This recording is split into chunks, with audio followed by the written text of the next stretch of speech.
আসসালামু আলাইকুম এভরিওয়ান। কথা মতোই চলে এসেছি ম্যাঙ্গো আইসক্রিমের রেসিপি নিয়ে। আর এই আইসক্রিমটা মাত্র 3টা উপকরণ দিয়ে আমি তৈরি করে দেখাবো। কোনো ধরনের ক্রিম ছাড়া এবং কোনো ধরনের আইসক্রিম পাউডার ছাড়াই অসম্ভব মজার আর ক্রিমি এই আইসক্রিমটা তৈরি করে দেখাবো। দেখেই বুঝতে পারছেন যে কতটা ক্রিমি হয়েছে আর খেতে অনেক বেশি ইয়াম্মি একটা আইসক্রিম। রেসিপিটা ট্রাই করলেই আপনারা বুঝতে পারবেন। রেসিপি শুরু করার আগে বরাবরের মতোই ছোট্ট একটা রিকোয়েস্ট, যারা আমার চ্যানেলে নতুন তারা প্লিজ চ্যানেলটাকে সাবস্ক্রাইব করে হিমিকাস কিচেনের সাথেই থাকবেন। তো ম্যাঙ্গো আইসক্রিম তৈরি করার জন্য প্রথমেই একটা হাঁড়িতে আমি নিয়ে নিচ্ছি 1 লিটার পরিমাণ ফুল ফ্যাট মিল্ক। এর মধ্যে দিয়ে দিচ্ছি চিনি 1/3 কাপ পরিমাণ। আমটা কতটুকু মিষ্টি সেটার উপরে নির্ভর করে আপনারা চিনির পরিমাণটা বেশি বা কম করে অ্যাড করে নেবেন।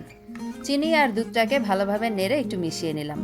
এখন এই দুধটাকে জাল করব ততক্ষণ যতক্ষণ না দুধটা শুকিয়ে একবারে 3 ভাগের 1 ভাগ হয়ে যায়। তবে দুধ যদি পাতলা হয় সেক্ষেত্রে আপনারা দুধটাকে শুকিয়ে 1 লিটারকে অর্থাৎ 4 কাপ পরিমাণ দুধকে 1 কাপ পরিমাণ করে নেবেন।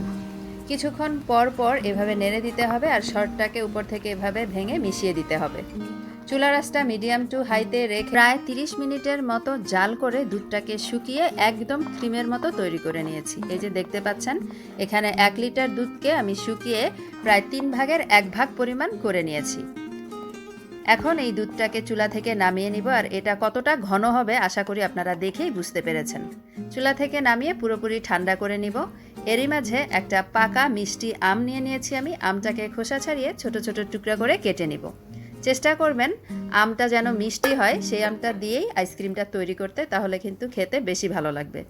ছোট ছোট টুকরা করা আম প্রায় 1.5 কাপের মতো নিয়ে নিলাম একটা ব্লেন্ডারে আর দিয়ে দিচ্ছি সেই যে ক্রিমটা তৈরি করে নিয়েছিলাম সেটা।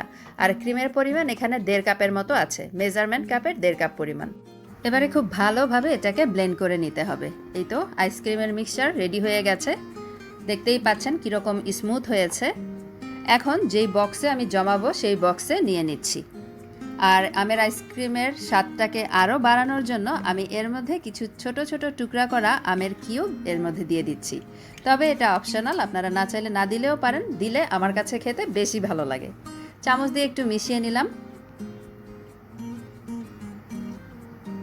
এখন এই আইসক্রিমের উপর একটা প্লাস্টিক র্যাপ দিয়ে বা ফয়েল পেপার বিছিয়ে তারপরে ঢাকনা দিয়ে ঢেকে ফ্রিজে রেখে দিতে হবে 8 থেকে 10 ঘন্টার জন্য।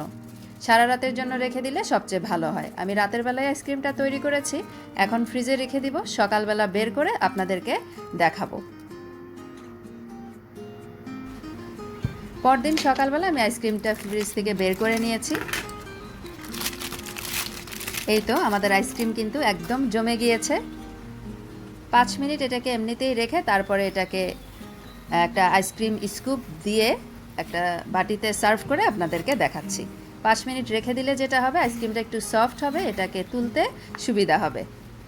এই আইসক্রিমটা খেতে যে কতটা ইয়ামি হয়েছে আশা করি আপনারা দেখেই বুঝতে পেরেছেন। বাকিটা বাসায় নিজেরা ট্রাই করবেন রেসিপিটা, তাহলেই বুঝতে পারবেন। আশা করছি আমার আজকের এই ম্যাঙ্গো আইসক্রিমের রেসিপিটা আপনাদের কাছে ভালো লেগেছে। ভালো লেগে থাকলে কিন্তু লাইক, কমেন্ট, শেয়ার করতে একদমই ভুলে যাবেন না। আজকে বিদায় নিচ্ছি, সবাই খুব বেশি ভালো থাকবেন, আমাদের জন্য দোয়া করবেন। কথা হবে পরের পর্বে নতুন আর মজাদার আরেকটা রেসিপি নিয়ে। সে পর্যন্ত আল্লাহ হাফেজ।